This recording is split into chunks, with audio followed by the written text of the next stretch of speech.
Je vais essayer maintenant de vous parler des premiers instants de la Terre, de la croûte continentale, et surtout la manière dont on a réussi à obtenir ces informations à partir des roches et des minéraux. Alors le premier point, c'est que les plus anciennes roches connues actuellement, ce sont des gneiss, c'est-à-dire d'anciens granites qui ont été déformés et que l'on trouve à Akasta, dans les territoires nord-ouest du Canada. Ces gneiss ont un âge, en gros, de 4,05 milliards d'années.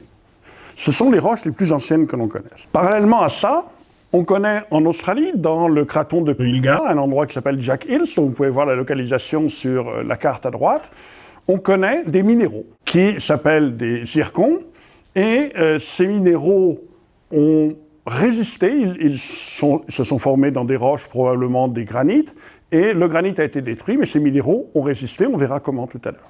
On ne connaît pas de roches très anciennes, ils ont un âge qui va jusqu'à 4,4 milliards d'années, on ne connaît pas de roches de cet âge-là, mais ces minéraux ont subsisté et ont porté témoignage de l'existence de ces roches. Et c'est de ça que je souhaiterais vous entretenir à présent. Tout d'abord, les zircons, de quoi est-il s'agit? Il s'agit d'un minéral qui a une formule assez simple, ZrSiO4, c'est un silicate de zirconium. Ce silicate de zirconium est un minéral très résistant. Il va résister à l'altération. Et puis en plus, il va pouvoir contenir de l'uranium et du thorium, donc des éléments radioactifs, qui vont permettre de le dater. Comme il ne contient pas de plomb, tout le plomb qui va apparaître dans ces zircons proviendra de la désintégration de l'uranium et du thorium, et donc sont des minéraux très faciles à dater. Vous voyez sur la diapositive un magnifique cristal de zircon bleu vif, englobé dans un cristal de mica, dans une biotite, et vous voyez une auréole marron à sa périphérie. C'est l'effet de la radioactivité qui détruit partiellement la structure du mica qui se trouve à la périphérie. Ces zircons sont des minéraux faciles à dater. À Jack Hills, en Australie, on a trouvé tout un tas de zircons dans des sédiments.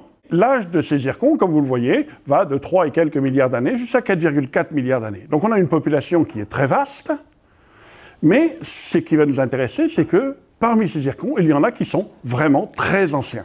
Voilà ici la datation de ces cristaux de zircon qui montre que l'on va jusqu'à des âges de 4,35, 4,4 milliards d'années. Ce sont actuellement les matériaux, je n'ai pas dit les roches, les matériaux les plus anciens que l'on connaisse sur notre planète. Ces cristaux de zircon, ils ont poussé, ils ont grandi, ils ont cristallisé dans un magma. Et comme tous les minéraux qui poussent dans un magma, eh bien, ils ne sont pas tout seuls à pousser, il y a d'autres minéraux qui poussent, et ils vont englober d'autres minéraux qui se formaient en même temps qu'eux. Ce qui va donner des inclusions, et voilà ici, mis sous différentes couleurs, des inclusions que l'on trouve à l'intérieur de ces cristaux de zircon de 4,4 milliards d'années. Et vous voyez qu'on va trouver du quartz, des feldspaths, des micas, etc.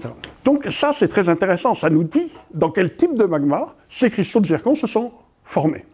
Et qu'est-ce que l'on voit? Eh bien, on voit qu'ils se sont formés dans des magmas avec du quartz, des feldspaths, des micas. En gros, ils se sont formés dans des magmas de composition granitique. Or, les magmas de composition granitique, les granites, sont les constituants essentiels, fondamentaux de la croûte continentale. Ça nous dit donc que dès 4,4 milliards d'années, il y avait la croûte continentale à la surface de la Terre. Donc ça, c'est un point qui est important.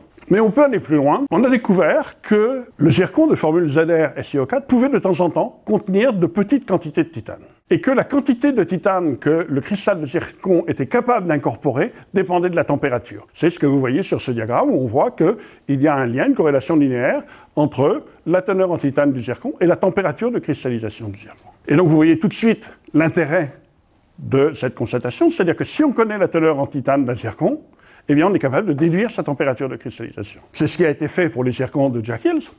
Et à la surprise générale, on a trouvé des températures qui étaient des températures relativement basses. On s'attendait, à cette période de l'histoire de la Terre, à avoir des températures très élevées, de quelques milliers de degrés. Là, on est autour de, en gros, 800, 750, 800 degrés, comme température de cristallisation. Et ça, c'est quelque chose qui va avoir des conséquences importantes. Par exemple, sur le diagramme ici, qui est un diagramme pression-température ou profondeur-température, je vous ai mis ici la courbe de fusion d'un granit sec, c'est-à-dire sans eau. Ici, en rouge, la courbe de fusion d'un granit lorsqu'il y a de l'eau disponible dans le système. Eh bien, si on reporte les températures obtenues pour la cristallisation des zircons de Jack Hills, on s'aperçoit que ça n'est compatible qu'avec la fusion ou la cristallisation d'un granit en présence d'eau. On a des températures qui sont basses et qui ne sont compatibles que dans des magmas avec de l'eau disponible. Ça nous indique aussi qu'il y avait de l'eau présente, disponible en grande quantité à cette période-là de l'histoire de la Terre. On peut aller un tout petit peu plus loin. Les géochimistes se sont amusés à regarder un certain nombre d'isotopes, et en particulier les isotopes stables de l'oxygène. Les isotopes de l'oxygène, en temps normal, si vous avez une roche qui se forme dans le manteau ou à partir du manteau, on va obtenir des valeurs qui sont les valeurs marquées par la barre bleue que vous voyez sur le diagramme. Eh bien, les zircons de Jack Hills, eux, représentés par les points rouges, ont des valeurs qui sont bien supérieures à ces valeurs-là. Et pour obtenir des valeurs de delta oxygène 18 aussi élevées, il n'y a qu'une solution, c'est de faire de l'altération hydrothermale à basse température. C'est-à-dire que le magma dans lequel les zircons ont cristallisé, ou la roche parente du magma, a interagi avec de l'eau à basse température. Alors basse température, ça peut être 200 degrés ou quelque chose comme ça.